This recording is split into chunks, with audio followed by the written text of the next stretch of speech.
Welcome to the next topic of this chapter.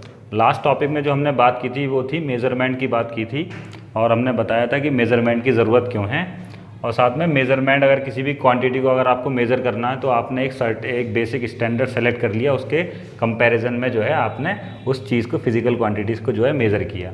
आज हम जो बात करने वाले हैं वो एक्यूरेसी और प्रिसिशन की बात करेंगे। पहला तो एक्यूरेसी की अगर हम बात करें, जैसे आपके पास जब आप मेज़र करते हैं चीज़ों को तो there are number of instrument, ठीक है। अब इंस्ट्रूमेंट की बात करें तो वहाँ पर जो है आप जब मेज़र कर रहे हैं उस किसी फिजिकल क्वांटिटी को, तो वो कितना एक्यूरेटली मेज़र कर रहे हैं, ठीक है। दूसरा उसका जो है कितना प्रिसाइज आपने मेज़र किया है। ये दोनों जो है एक्यूरेसी और प्रिसिशन दोनों अलग अलग बातें हैं। तो अगर हम एक्यूरेसी की बात करें तो एक्यूरेसी यानी कि जो आपकी जो फिजिकल क्वांटिटी है कितना क्लोज जो है आप उसको मेज़र कर सकते हैं, वो एक्यूरेसी कहलाती है। यानी कि कितना एक्यूरेटली का मतलब क्या हुआ कि आप उसकी जो एक्चुअल वैल्यू है, उसकी जो ट्रू वैल्यू है, उसका आप कितना क्लोज जाके उसे मेज़र कर रहे हैं, ठीक है। एक जो है आपके पास एक स्केल है जिसकी जो लेंथ है वो है 10 मीटर की है। अब आप जो है एक पर्सन ने जो है उसको मेज़र किया 9.95 मीटर, ठीक है, और किसी दूसरे ने किया, उसको मेज़र किया तो वहाँ पर उसने मेज़र किया 9.98 मीटर। तो कितना क्लोज जो है आप उस फिजिकल क्वांटिटी को मेज़र कर पा रहे हैं, ये चीज़ आपकी कहलाती है एक्यूरेसी। तो इसकी डेफिनेशन की हम बात करें तो एक्यूरेसी क्या है, it is the measure of how close is the measured value to the true value of the quantity. यानी कि जो आपकी फिजिकल क्वांटिटी है उसकी जो ट्रू वैल्यू है उसके कितना क्लोज आप मेज़र कर सकते हैं, वो आपकी होती है एक्यूरेसी।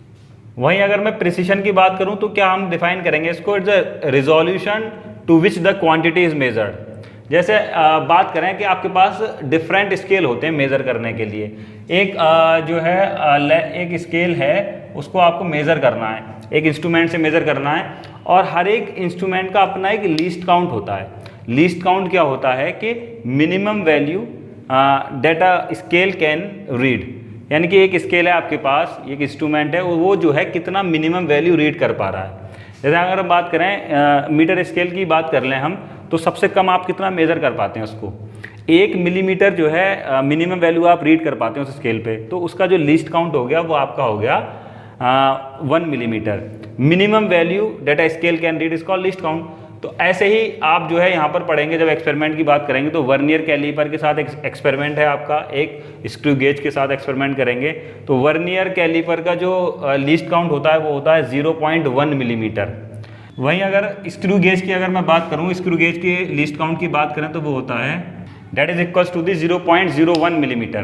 तो अगर आप किसी क्वांटिटी को जो है मेज़र कर रहे हैं वर्नियर कैलीपर से, तो जैसे देखा जाए आपने मेज़र किया, एक लेंथ मेज़र की और उसको लेंथ निकल के आई 1 पॉइंट के बाद आप 4 तक मेज़र कर सकते हैं सेंटीमीटर, सपोज डैट एक लेंथ आपने मेज़र की 1.4 सेंटीमीटर।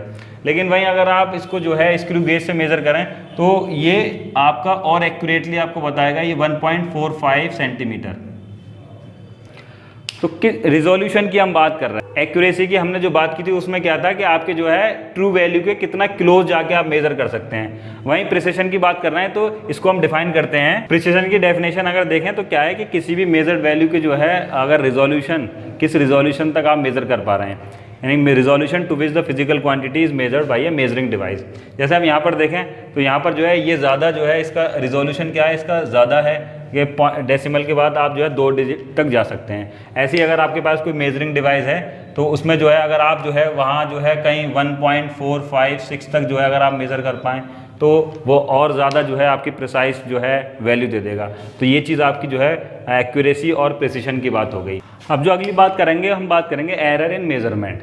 तो बात करते हैं एरर की, बहुत इंपॉर्टेंट टॉपिक है और ये आपका जनरली एग्जाम में भी पूछा जाता है और यहाँ से कंपटीशन में भी आता है। हम बात करेंगे एब्सोल्यूट एरर की बात करेंगे, रिलेटिव एरर की बात करेंगे और परसेंटेज एरर की बात करेंगे, और वो जनरली पूछे जाते हैं आपके कॉम्पिटिटिव एग्जाम में। तो बात करते हैं एरर होता क्या है। अगर मैं एरर की बात करूँ तो एरर को सिंपली मैं कह सकता हूँ कि ट्रू वैल्यू माइनस के मेजर्ड वैल्यू, यानी कि आपकी जो ट्रू वैल्यू होगी, difference in true value minus measured value.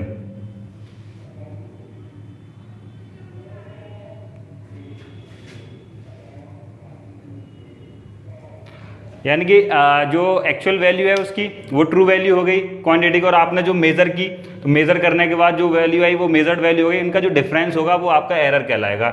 जैसे आपके पास एक स्केल है जिसको हमने कहा 10 सेंटीमीटर का स्केल है, ये इसकी ट्रू वैल्यू है, लेकिन जब आपने इसको मेज़र किया, जब मेज़र करने के बाद आपको ये पता चला कि जो मेजर्ड वैल्यू निकल के आई वो आई 9.5 निकल के आई, तो इसमें 0.5 का डिफरेंस आ गया, तो ये जो एरर हो गया वो 0.5 का एरर हो गया आपका। अब जो एरर हैं वो हमारे कई तरह के एरर होते हैं, तो एरर की हम बात करें, there are different types of error. जैसे हम कहें सिस्टमेटिक एरर होता है एक आपका, दूसरा है आपका रैंडम एरर, उसके बाद आपके पास है काउंट एरर, और हम बात करेंगे ग्रॉस एरर। इनको हम थोड़ा समझ लें। जैसे सिस्टमेटिक एरर की बात करें तो इसमें आपके पास कई सारे एरर होते हैं। जैसे इंस्ट्रूमेंटल एरर होगा। इंस्ट्रूमेंटल एरर का मतलब है कि जो आपका इंस्ट्रूमेंट है वो उसकी वजह से अगर आपके पास एरर निकल के आ रहा है तो वो इंस्ट्रूमेंटल एरर है, यानी कि कोई आपका जो इंस्ट्रूमेंट का जो डिज़ाइन है उसकी वजह से उसमें प्रॉब्लम हो सकती है, तो ये इंस्ट्रूमेंट की वजह से निकल के आता है। और हम बात करें imperfection in the experimental technique, जो आपकी जो आप टेक्निक इस्तेमाल कर रहे हैं तो उसमें आप जो है ज़्यादा आपने महारत नहीं रखी है, तो ये इम्परफेक्शन हो गया उसका, तो ये जो है सिस्टमेटिक एरर के अंडर में आता है। या फिर हम बात करें पर्सनल एरर, तो पर्सनल एरर के अंदर सिंपली क्या है कि आपके जो है लैक ऑफ एक्सपीरियंस की वजह से जो है एरर अगर आ रहा है तो वो हम पर्सनल एरर कहते हैं। उससे करते हैं रैंडम एरर की। रैंडम एरर क्या है कि अगर आपके पास जहाँ आप एक्सपेरिमेंट परफॉर्म कर रहे हैं उसकी सराउंडिंग में चेंज होने की वजह से उसका टेम्परेचर चेंज हो गया या वहाँ प्रेशर चेंज हो गया, तो उसकी वजह से जो एरर जनरेट होता है वो रैंडम एरर के अंडर आ जाएगा। लीस्ट काउंट एरर की बात करें, अभी हमने रिजोल्यूशन की बात की, तो लो रिजोल्यूशन की वजह से जो एरर अराइज होगा वो लीस्ट काउंट एरर हम कहते हैं। यानी कि अगर किसी डिवाइस का जो रिजोल्यूशन है वो कम है, ठीक है, तो वो उसमें जो जब आप मेज़र करेंगे तो उसका जो उतना प्रिसाइसली आप मेज़र नहीं कर पाएंगे। अगर उसका जो रिजोल्यूशन ज़्यादा है उस डिवाइस का तो आप प्रिसाइसली जो है मेज़र कर सकते हैं। ग्रॉस एरर जो अराइज होता है वो जो भी ऑब्जर्वर है, जो भी एक्सपेरिमेंट को परफॉर्म कर रहा है, तो वो उसके केयरलेसनेस की वजह से जो अराइज होता है वो ग्रॉस एरर कहलाता है। एब्सोल्यूट एरर की अगर मैं बात करूं तो क्या है, इसको डिफाइन करेंगे हम, it is the difference between the magnitude of true value and the measured value. Absolute error की अगर मैं बात कर लूं तो क्या डेफिनेशन है कि it's the difference between the magnitude of the true value and the measured value. True value की अगर हम बात करें कि आपने जो है एक एक्सपेरिमेंट किया और वहाँ पर आपने नंबर ऑफ सेट्स जो है डाटा कलेक्ट किया, तो जो उसका जो मीन होगा, इस जो डाटा का अगर आप मीन ले लें तो वो आप ट्रू वैल्यू ले सकते हैं उसकी। तो यहाँ पर इसको हमने मान लिया, इसका जो मीन लिया, a mean is equal to, ये क्या हो जाएगा, A1 plus A2 plus A3 up to AN divided by N। This is the mean of the values. अब इसको आप जो है ट्रू वैल्यू ले सकते हैं, that can be taken as the true value. और जितने ज़्यादा आप जो है एक्सपेरिमेंट, जितने ज़्यादा आप ऑब्जर्वेशन करेंगे, जितने ज़्यादा आप डाटा कलेक्ट करेंगे, उतना ज़्यादा आपके पास जो है उतने ज़्यादा अच्छी ट्रू वैल्यू आपके पास आएगी।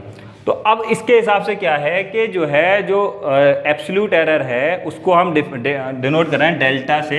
Absolute error in the quantity A1 is equals to A1 minus A mean, इन दोनों का डिफरेंस, ट्रू वैल्यू और मेजर्ड वैल्यू का डिफरेंस। ऐसे ही अगर हम बात करें A2 that is equals to A1 minus का A मीन। सिमिलरली आप निकाल सकते हैं up to n number of observation, जो आ जाएगा आपका AN माइनस के A मीन। तो ये आपका हो गया एब्सोल्यूट एरर। अब बात करते हैं मीन एब्सोल्यूट एरर की। अगर मैं बात करूं तो हम सिंपली एब्सोल्यूट एरर का जो है वो मीन ले लें, उसका जो है मीन ले लें तो क्या आएगा, delta A mean is equals to delta A1 plus delta A2 plus up to delta AN divided by N। तो ये आपका हो गया mean absolute error. This is the mean absolute error. तो अगला है आपका एब्सोल्यूट एरर के बाद रिलेटिव एरर। तो ये रेशियो है रिलेटिव एरर किसका, मीन एब्सोल्यूट एरर का to the true value of the quantity. Relative error क्या डिफाइन कर सकते हैं कि it is a ratio of the mean of the absolute error या mean absolute error to the true value of the quantity. ये आपका relative error हो गया। अब इससे आप जो है अगर परसेंटेज एरर की बात करें, इस रिलेटिव एरर में आप मल्टीप्लाई कर दें 100 का, तो that will be your percentage error, that will be your percentage error.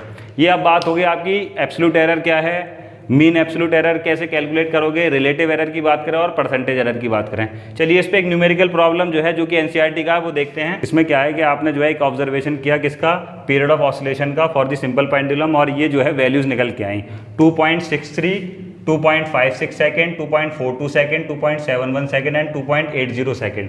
अब आपको निकालना है इसमें एब्सोल्यूट एरर क्या होगा, रिलेटिव एरर क्या होगा, परसेंटेज एरर क्या होगा। तो उसको निकालने के लिए आप सिंपली क्या करेंगे, पहले इसकी जो है मीन वैल्यू निकाल लेंगे, ट्रू वैल्यू निकाल लेंगे, इन सबको ऐड करना। इसकी जो है आप मीन वैल्यू निकाल लेंगे। मीन वैल्यू निकालने के लिए क्या है, ए मीन इज टू क्या आएगा, जो भी इसका ये ऐड आया 13.12 upon total number of observation कितने, 1 2 3 4 5, तो यहाँ से जो है एक वैल्यू निकल के आ जाएगी। अब जो वैल्यू निकल के आएगी उसमें से इंडिविजुअल वैल्यू से आप माइनस करते जाएंगे तो आपका जो है एब्सोल्यूट एरर आ जाएगा। जब आपका एब्सोल्यूट एरर आ जाए उसका जो है आप मीन निकालेंगे, उसका मीन निकालने के बाद मीन एब्सोल्यूट एरर निकाल देंगे, और रिलेटिव एरर निकालने के लिए mean absolute error divided by the true value, जो कि आपकी यहाँ निकल के आएगी। ये आप ट्राई करिएगा। एडिशन में अगर बात करें कि दो फिजिकल क्वांटिटीज आपकी ऐड हो रही है, Z is equal to A plus के B, ए और बी दो क्वांटिटीज हैं जो कि ऐड हो रही हैं, ठीक है। अब जैसे यहाँ बात करें तो हम लिख सकते हैं जैसे Z प्लस माइनस की delta Z which is error in Z। एक फिजिकल क्वांटिटी है Z और उसके साथ जो एरर है वो Z में एरर बता दिया। ऐसे ही हम बात करेंगे यहाँ पर A plus minus delta A and plus B plus minus delta B। ये आपके पास रिजल्टिंग ये आ जाएगा। इसको आगे फर्दर अगर मैं लिखूँ तो क्या लिख सकता हूँ, A प्लस B plus minus delta A plus minus delta B, और हम लिख सकते हैं A प्लस B plus minus delta A plus delta B। यानी कि अगर आपके पास Z plus minus delta Z, तो अगर दो फिजिकल क्वांटिटीज ऐड हो रही हैं, Z किसके इक्वल है, A प्लस B के इक्वल है, तो यहां देखेंगे तो delta Z is equal to delta A plus delta B। अगर दो फिजिकल क्वांटिटीज ऐड हो रही हैं तो उनका जो एरर है वो भी ऐड हो जाएगा। बात करते हैं सब्ट्रैक्शन की, बात करें अगर हम कि दो फिजिकल क्वांटिटीज सब्ट्रैक्ट हो रही हैं, A माइनस के B ले लिया, ठीक है। तो अगर देखें यहाँ पर तो delta Z plus delta Z is equal to क्या आ जाएगा, A plus delta plus minus delta A minus B plus minus delta B। ये चीज निकल के आएगी। यहां हम क्या ले सकते हैं इसको, A minus B plus minus delta A plus delta B। तो यहां देखें Z plus minus delta Z, इसको देखें तो यहां पर डेल्टा Z तुम्हारा क्या निकल के आ गया, delta A plus delta B। यानी कि अगर आपके पास दो फिजिकल क्वांटिटीज हैं वो सब्ट्रैक्ट हो रही हैं तो उस कंडीशन में भी जो आपका जो एरर होगा वो ऐड होगा। अब थर्ड जो बात है वो हमारी है, अगर दो फिजिकल क्वांटिटीज आपकी मल्टीप्लिकेशन में है, जैसे हमने एग्जांपल के तौर पे लिया Z is equal to A into B, तो इसको लिखेंगे यहाँ पर हम Z plus minus delta Z is equal to A plus minus delta A into B plus minus delta B। ये हम लिख सकते हैं ऐसे। तो यहाँ अगर देखें इसको किस डेल्टा Z तुम्हें निकालना है तो यहाँ से हमने Z कॉमन लिया तो क्या निकल के आएगा, 1 plus minus delta Z upon Z is equal to A, यहाँ से कॉमन लिया तो 1 plus delta A upon A, और B यहाँ से कॉमन लिया तो 1 plus delta B upon B, plus minus है ये, ठीक। तो यहाँ हम लिख सकते हैं Z, देखो Z इज इक्वल टू क्या है, A इंटू B यहाँ से निकल आया, तो यहाँ पे फाइनली बचेगा क्या, 1 plus minus delta Z upon Z is equal to 1 plus minus delta A upon A plus minus delta B upon B। इसको अगर मैं ओपन कर लिया, plus minus delta A delta B upon A into B। इस bracket को अगर मैं open करूंगा तो ये निकल के आएगा आपका। फाइनली आप यहां से देखें, यहाँ देखें ये 1 से तो 1 चला जाएगा, बचेगा क्या यहाँ पर, delta Z upon Z is equals to, यहाँ पर बचेगा delta A upon A plus minus delta B upon B plus minus delta A delta B upon A B. देखो डेल्टा A जो है एक स्मॉल क्वांटिटी है, तो इनका जो डेल्टा A और डेल्टा B अगर हम प्रोडक्ट करेंगे तो वो और स्मॉल होगा, इसको हम नेग्लेक्ट कर सकते हैं। तो फाइनली आपके पास जो बचेगा delta Z upon Z is two plus minus delta A upon A plus delta B upon B। यहाँ देखिए अब आपका क्या हुआ कि जो रिलेटिव एरर हैं, जब दो क्वांटिटीज मल्टीप्लिकेशन में हैं तो उनका जो रिलेटिव एरर है उस क्वांटिटी का जो रिलेटिव एरर है वो जो इंडिविजुअल रिलेटिव एरर ऐड हो जाएंगे आपके। देखिए ये डेल्टा ए में इंडिविजुअल रिलेटिव एरर हो गया, डेल्टा बी में इंडिविजुअल रिलेटिव एरर हो गया, और इन दोनों ये दोनों ऐड होके जो है फाइनली आपका जो है relative error in the quantity. तो ये आपका निकल आया delta Z upon Z is equal to delta A upon A plus delta B upon B. ऐसे ही हम डिवीजन की बात कर लें इनकी, तो डिवीजन में देखें एक क्वांटिटी है जेड ए अपॉन बी, तो यहाँ हम लिख सकते हैं Z plus delta Z is equal to A plus minus delta A upon B plus minus delta B. इसको अगर मैं बाहर लेके लिखूँ तो यहाँ पर क्या हो जाएगा, Z one plus minus delta Z upon Z is equal to A common लिया तो one plus minus delta A upon B common लिया तो one plus minus delta B upon B. ये ए अपॉन बी तुम्हारा क्या है, Z के equal आ गया। यहाँ पर क्या बचा, one plus minus delta Z upon Z is equal to क्या निकल के आएगा, one plus minus delta A upon A. अब इसको मैं ऊपर ले जाऊंगा तो क्या हो जाएगा, one plus minus delta B upon B की पावर माइनस वन। तो यहाँ से अगर देखो बाइनोमियल एक्सपेंशन इसमें हम अप्लाई करेंगे तो यहाँ पर क्या निकल के आएगा, one plus minus delta Z upon Z is equal to one plus minus delta A upon A, और यहाँ निकलेगा one minus plus delta B upon B. इसको अगर हम यहाँ से सॉल्व करें तो क्या निकल के आएगा, one plus minus delta Z upon Z is equals to one plus minus delta A upon A minus plus delta B upon B plus minus delta A delta B upon A B. तो वही चीज़ है यहाँ पर भी जो है, इस quantity को हम नेग्लेक्ट कर सकते हैं, वन से वन कट जाएगा तो फाइनली बचेगा क्या, delta Z upon Z is equal to बचेगा आपका delta A upon A plus delta B upon B. हमने बात की एडिशन की बात की, तो एडिशन में हमारे दो फिजिकल क्वांटिटीज ऐड हो रही हैं तो उनका जो एरर है वो भी ऐड हो रहा है।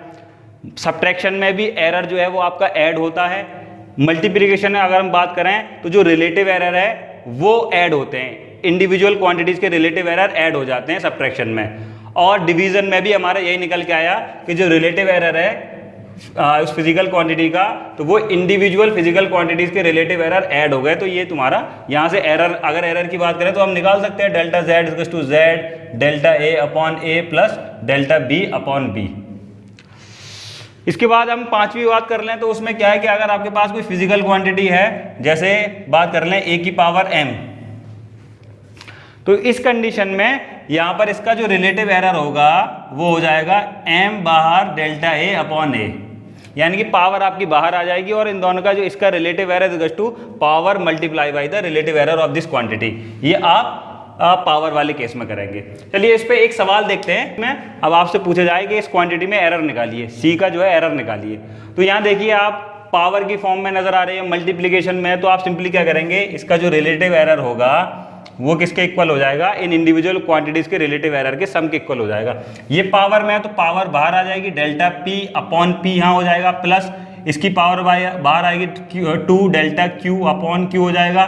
यहाँ बात करें तो plus 3/2 delta R upon R हो जाएगा, प्लस इसकी बात करें तो ये जो है पावर माइनस के 5 है तो ये आएगा minus 4/5 delta S upon S. कुछ सवालों में जो है इनकी वैल्यूज गिवन होती हैं, इनका परसेंटेज एरर गिवन होता है, आपको परसेंटेज एरर जो है फाइनल क्वांटिटीज में निकलवाया जाएगा, तो वो आप इसी तरीके से निकाल सकते हैं।